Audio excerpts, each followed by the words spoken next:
आंगनबाड़ी केंद्रों पर नई प्रणाली से होगी लाभार्थियों की हाजिरी।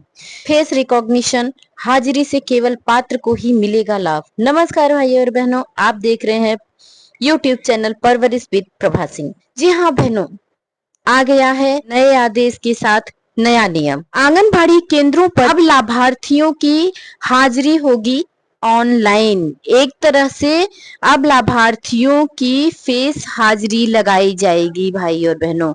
जब आप लाभार्थियों को टेक होम राशन देंगे, पात्र लाभार्थियों को मिलेगा लाभ। लाभार्थियों को टेक होम राशन दिया जाएगा। जो राशन गर्भवती धात्री और बच्चों को दिया जाता था, उसमें कोई फेस का कोई वेरिफिकेशन नहीं किया जाता था, लेकिन अब नए नियम के साथ, नए आदेश और नए नियम के साथ आंगनबाड़ी केंद्रों पर लाभार्थियों के फेस की हाजिरी ली जाएगी। यहाँ पर कहने का मतलब यह है भाई और बहनों कि जब आप लाभार्थियों को टेक होम राशन देंगी, उस समय लाभार्थियों को टेक होम राशन देकर उनकी फोटो खींचकर आपको मोबाइल ऐप के द्वारा उनकी फोटो खींचकर अपलोड करनी होगी, जिससे कि भारत सरकार को पता चल सके कि जो भी टेक होम राशन आपने दिया है, THR जो आपने दिया है, वो सही लाभार्थी को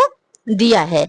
इसी के मद्देनजर, इसी के विषय में दैनिक जागरण अखबार में मिर्जापुर से एक खबर निकलकर आ रही है। आपको बताते चले कि मिर्जापुर उत्तर प्रदेश का एक जिला है। आइए देखते हैं कि क्या लिखा गया है पेपर में। जागरण संवाददाता मिर्जापुर, आंगनबाड़ी केंद्रों पर फेस रिकॉग्निशन सिस्टम अर्थात चेहरे की पहचान प्रणाली से लाभार्थियों की हाजिरी होगी। इसके बाद केवल पात्र लाभार्थियों को ही लाभ मिल सकेगा। जो लाभार्थी बाहर रहते थे, गर्भवती धात्री किशोरी जो बाहर रहते थे, वो अपने परिवार वालों को भेज करके राशन मंगवा लेते थे। एक तरह से कहा जाए तो वो जिद भी किया करते थे कि हमने मोबाइल वेरिफिकेशन कराया है, हमने आधार वेरिफिकेशन कराया है, तो हमको हमारा पोषाहार मिलना चाहिए। तरह की कोई दिक्कत ना आने पाए, और नहीं मिलता, अगर नहीं दिया जाता था तो सीधे ये लोग सीएम पोर्टल पर शिकायत कर देते थे। अब सीएम पोर्टल पर शिकायत जाए चाहे जिलाधिकारी के यहाँ शिकायत जाए, वो तो लाभार्थी के नाम से जाता था, तो किसी को पता तो होता नहीं था कि लाभार्थी कहाँ है, सभी क्षेत्र में है या बाहर है। तो इन सब समस्याओं से अब मिलने वाली है निजात। पोषाहार टेक होम राशन नहीं मिलता था तो शिकायत देखी जाती थी कि वहां उस ग्राम सभा की शिकायत पड़ी है, इस आंगनबाड़ी कार्यकर्ती की शिकायत पड़ी है। रीजन क्या होता था ये किसी की समझ में आए ना आए, लेकिन भुगतान तो भुगतना पड़ता था आंगनबाड़ी कार्यकर्तियों को। तो अब ये समस्या खत्म होने वाली है भाई और बहनों। जो लाभार्थी आएंगे आंगनबाड़ी केंद्रों पर टेक होम राशन लेने के लिए, जब तक उनकी फेस की रिकॉग्निशन नहीं होगी, तब तक कोई भी THR नहीं दिया जाएगा। मेरे कहने का मतलब है फेस की हाजिरी, एक तरह से लाभार्थियों की हाजिरी उनके फेस द्वारा लगाई जाएगी, जिससे कि पता चल सके कि लाभार्थी वही है या कोई और। आइए अब आगे पढ़ के सुनाते हैं। आंगनबाड़ी कार्यकर्ताओं के मोबाइल में एक ऐप से हाजिरी ली जाएगी। वर्तमान में जनपद के 2668 आंगनबाड़ी केंद्रों पर 2,60,861 बच्चे पंजीकृत हैं।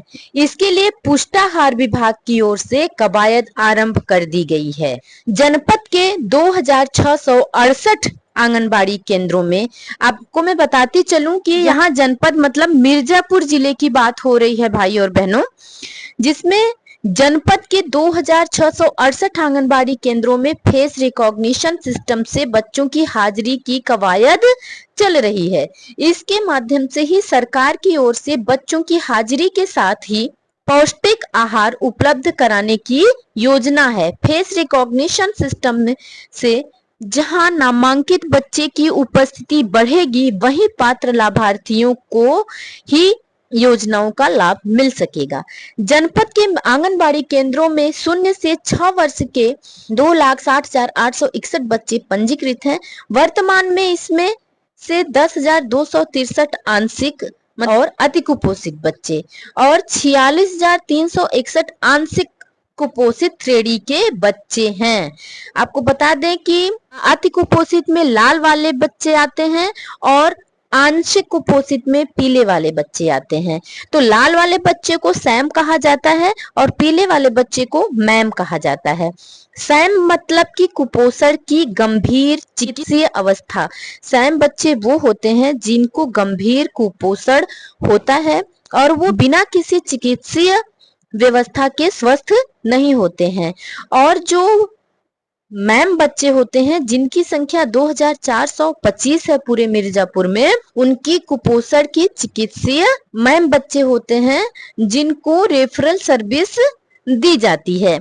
आगे पढ़ते हैं। मैम श्रेणी के 10,825 बच्चे भी हैं। इन बच्चों को पोषाहार संग समुचित इलाज की व्यवस्था हो सकेगी। इन बच्चों को केवल चिकित्सीय व्यवस्था ही नहीं दी जाती है बहनों, आप सबको तो पता ही है कि सैम मैम बच्चों की व्यवस्था कैसे की जाती है। फिर भी एक बार आपको बताते चले हम कि बच्चों को पोषाहार तो दिया ही जाता है, साथ साथ उनको चिकित्सीय इलाज की व्यवस्था भी दी जाती है। 5 प्रकार की दवाइयां दी जाती है। एनम द्वारा उनकी हर महीने जांच की जाती है और एनम द्वारा ही उनको दवाई दी जाती है। जो बच्चे समझ में आता है कि इन सब चीजों से वो नहीं ठीक होंगे बच्चे, उन बच्चों को एनआरसी पर एडमिट कराया जाता है। सबसे पहले पीएचसी पर दिखाया जाता है। पीएचसी पर डॉक्टर देखते हैं और उसके बाद अगर बच्चा वहां से ठीक होने की कंडीशन में होता है तो वो लोग दवा देकर और कुछ संदर्भित सेवाएं देकर छोड़ देते हैं बच्चों को। अगर ऐसा नहीं है कि बच्चा बिना एडमिट किए नहीं ठीक होगा तो ऐसे बच्चों को एनआरसी पर एडमिट कराया जाता है, जिसमें कि माँ, बच्चों की माँ तो रहती ही है, तो बच्चों की माँ को भी खाना पीना रहना फ्री होता है एनआरसी में। अब आपको दिखाते हैं कि बच्चों की आहार की मात्राएं क्या है। सबसे पहले आपको बता दें कि मिर्जापुर में 2,668 आंगनबाड़ी केंद्र हैं, जिसमें 2,60,861 बच्चे पंजीकृत किए गए हैं। अब बच्चों के आहार की मात्राएं आपको बता दें।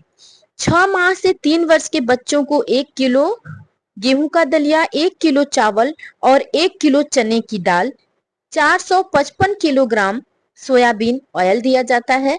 3 से 6 वर्ष के बच्चों को 500 ग्राम गेहूं का दलिया, 500 ग्राम चावल, 500 ग्राम चने की दाल दी जाती है।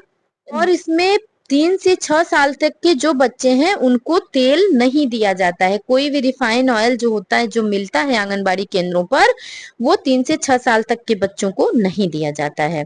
गर्भवती व धात्री महिला को गेहूं दलिया 1.5 किलो, चावल 1 किलो, चना दाल 1 किलो और सोयाबीन ऑयल आधे किलो का, जो 455 ग्राम का पाउच होता है, वो दिया जाता है। और 6 माह से 3 वर्ष के अति कुपोषित बच्चों को 1.5 किलो गेहूं का दलिया, 1.5 किलो चावल और 2 किलो चने की दाल दी जाती है। 455 ग्राम इनको ऑयल दिया जाता है। और ऐसे ही किशोरी बच्चियों को, 11 से 14 वर्ष की बच्चियों को, इस बात का ध्यान रखिएगा बहनों, ऐसा न हो कि कोई मेरा वीडियो देखे और उसके दिमाग में चले कि सभी 11 से 14 साल की बच्चियों को, किशोरी लड़कियों को ये राशन मिलता है। जी नहीं, 11 से 14 साल तक की उन बच्चियों को, जो बच्चियां स्कूल नहीं जाती हैं, उन बच्चियों को मिलता है। तो इन बच्चियों को गेहूं का दलिया 1.5 किलो, चावल 1 किलो, चने की दाल 1 किलो और सोयाबीन ऑयल 455 ग्राम। और इसी क्रम में आप देखिए यहाँ पर लिखा हुआ है, आंगनबाड़ी कार्यकर्ता की ओर से लाभार्थियों को मिलेगा टोकन।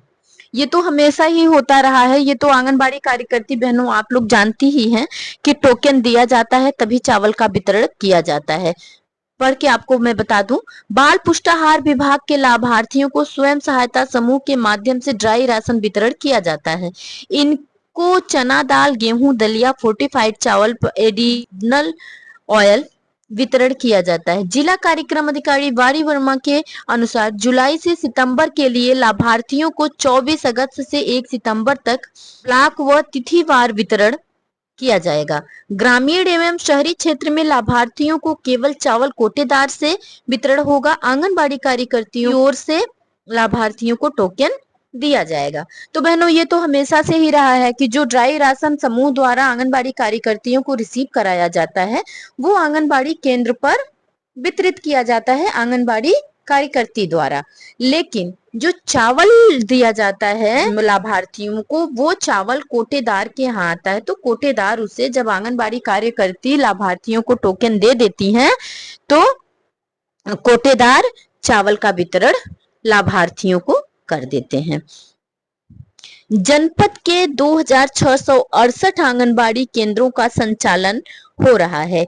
इन केंद्रों के माध्यम से पंजीकृत बच्चों, गर्भवती व धात्री महिलाओं को सुविधा मुहैया कराया जा रहा है। फेस रिकॉग्निशन सिस्टम लागू होने जा रहा है।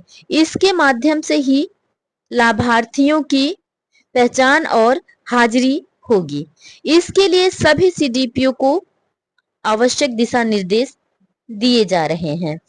वाणी वर्मा जिला कार्यक्रम अधिकारी। जो भी मिर्जापुर की हमारी आंगनबाड़ी बहनें हैं, उनको तो पता ही है कि हमारी डीपीओ मैडम का नाम वाणी वर्मा है, और वो अपने मिर्जापुर के सभी सीडीपीओ को ये निर्देशित कर रही हैं, बता रही हैं कि अब ये सब चीजें जो है आंगनबाड़ी केंद्रों पर जो हाजिरी का सिस्टम है, वो फेस हाजिरी लगेगी अब आंगनबाड़ी के मोबाइल ऐप के द्वारा, तभी लाभार्थियों को राशन दिया जाएगा।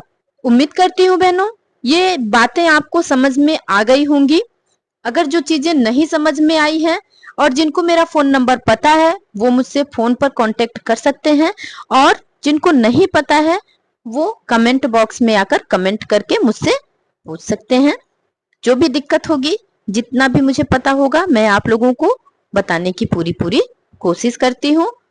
उम्मीद करती हूँ ये वीडियो आप लोगों को अच्छी लगी होगी। हैं अगले वीडियो में एक नई जानकारी के साथ। तब तक खुश रहिए, स्वस्थ रहिए। बाबा बदेवरानाथ की कृपा आप सब पर बनी रहे। नमस्कार भाई और बहनों।